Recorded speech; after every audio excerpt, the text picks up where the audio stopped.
বাংলা জুড়ে জলযন্ত্রণা অব্যাহত। মেদিনীপুরের ঘাটাল, দাসপুর, পাঁশকুড়ার পর এবার পুরুলিয়ায়। জলমগ্ন পুরুলিয়া রঘুনাথপুরের 1 নম্বর ব্লক। সঠিক নিকাশি না থাকায় সমস্যা। জলমগ্ন ব্লক অফিস চত্বর। দীর্ঘদিন ধরে জলযন্ত্রণার কবলে সাধারণ মানুষ, নেই কোনো সুরাহা। ব্লক দপ্তরের বারান্দায় জল জমে রয়েছে। রাস্তাঘাট থেকে এলাকার মানুষ, সাধারণ মানুষের নিত্য নৈমিত্তিক দুর্ভোগ, যন্ত্রণা, জলযন্ত্রণার ছবি আমাদের প্রতিনিধি কি তুলে ধরেছেন দেখুন। নিকাশি নালার বেহাল অবস্থা থাকার কারণে জলমগ্ন হয় রঘুনাথপুর 1 নম্বর ব্লক চত্বর।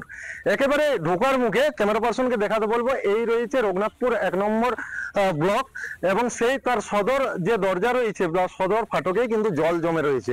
হাঁটু সমান জলে দুর্বিষহ যন্ত্রণাকে সাথে নিয়ে এখানে সরকারি পরিষেবা নিতে আসে এলাকার মানুষজন। অন্যদিকে বিভিন্ন কার্যালয় যেগুলি রয়েছে সেই কার্যালয়গুলিতেও কিন্তু এখনো জলমগ্নতা কাটেনি। অল্প বৃষ্টিতেই যেন জলে ভাসছে কার্যালয়গুলি, এমনটাই ছবি ধরা পড়ছে রিপাবলিক বাংলার ক্যামেরায়। হাঁটু সমান জলে এই রাস্তা দিয়ে পার হতে হয় যেমন সাধারণ মানুষকে, অন্যদিকে যারা আধিকারিক রয়েছেন তারাও কিন্তু এভাবেই এই জলমগ্ন যে জায়গা, যে রাস্তা, সেই রাস্তা পার হয়ে তারা কিন্তু এখানে সাধারণ মানুষকে পরিষেবা দিচ্ছেন। দিন দিন এই যে অবস্থা, এই অবস্থার অবনতি বই উন্নতি হয়নি, অর্থাৎ বেহাল দশার যে হাল তা ফেরানোর কোনো চেষ্টা হয়নি, এমনটাই কিন্তু অভিযোগ তুলছেন এই এলাকার মানুষজন। অন্যদিকে আধিকারিকদের যে দপ্তরগুলি রয়েছে সেই দপ্তরগুলি এখন হাঁটু সমান জলে কিন্তু একেবারে জলমগ্ন অবস্থায় রয়েছে।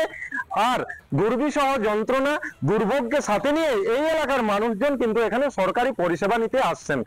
একদিকে দুর্বিষহ যন্ত্রণা, অন্যদিকে সরকারি পরিষেবার অপেক্ষায় তারা কিন্তু এখানে আসেন এবং এখানে এসে সরকারি পরিষেবার জন্য আবেদন করেন। অথচ সেই জল যন্ত্রণা রয়েছে এখানে আধিকারিক থেকে শুরু করে স্থানীয় মানুষজনদের। কবে এই দুর্বিষহ যন্ত্রণা কাটিয়ে সুস্থ স্বাভাবিক ছন্দে ফিরবে রঘুনাথপুর 1 নম্বর ব্লক চত্বর, সেদিকেই তাকিয়ে রয়েছে এলাকার মানুষজন। পুরুলিয়ার রঘুনাথপুর 1 নম্বর ব্লক থেকে অরবিন্দ মাহাতোর রিপোর্ট, রিপাবলিক। একটা বৃষ্টি হলে এরকম জল জমে থাকে, এটা নিকাশির কোনো ব্যবস্থা নেই। না, মানে প্রায় দিনে কি এরকম? হ্যাঁ, প্রায় দিন বৃষ্টি হলেই এরকম থাকে। তো আপনারা বিষয়টা জানিয়েছিলেন? না না, জানাই। কিন্তু এটা তো সবারই চোখে পড়ার কথা। হ্যাঁ, প্রচুর লোক আসে তো, পোস্ট অফিসে প্রচুর লোক আসে, ব্লকে আসে, কোনো চরম দুর্ভোগের শিকার। হ্যাঁ হ্যাঁ, একদম পার হয়ে যাচ্ছি। হ্যাঁ, একটু অসুবিধা হচ্ছে। কিরকম অসুবিধা হচ্ছে? জলের মধ্যে পার হয়ে যাচ্ছে, অসুবিধা হচ্ছে। এটা কি প্রায়ই হয় এরকম? প্রায় হচ্ছে, যখনই বৃষ্টি হচ্ছে তখনই হচ্ছে। কি কাজে এসেছিলেন? আমাদের গ্রুপে এসেছি, গ্রুপের কাজে এসেছি। এইভাবে কি পার হতে হবে? হ্যাঁ, এরকম ভাবে পার হয়ে যেতে।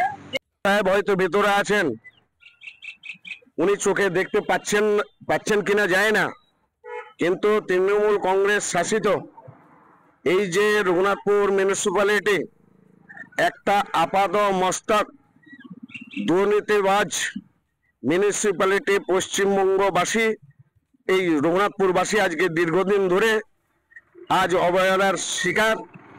এরা বিভিন্ন দিক থেকে মানুষের পরিষেবাকে বাদ দিয়ে নিজেদের উন্নয়ন আজকে পকেটে ভরেছে।